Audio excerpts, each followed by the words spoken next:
balita halin sa Radyo Bandera, Rojas City.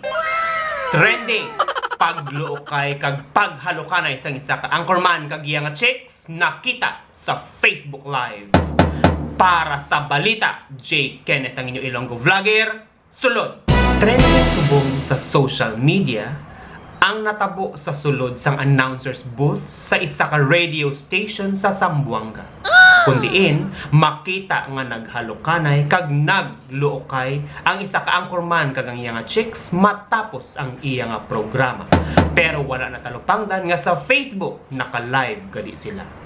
Sa litrato, makita nga si anchorman sako sa pagkaon sang kapayas ni Inday kag samtang nagakaon sang kapayas ang iya nga kamot nagahimas sang perlas.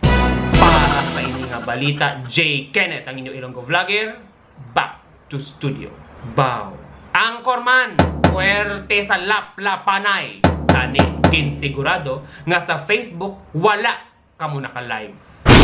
Ang ko lang, siguradohon nga hindi kamo live kay base kamo mahambalan nga kondiin pa nagtigulang puwerteng kabastusan kag grabe ang kamanyakan.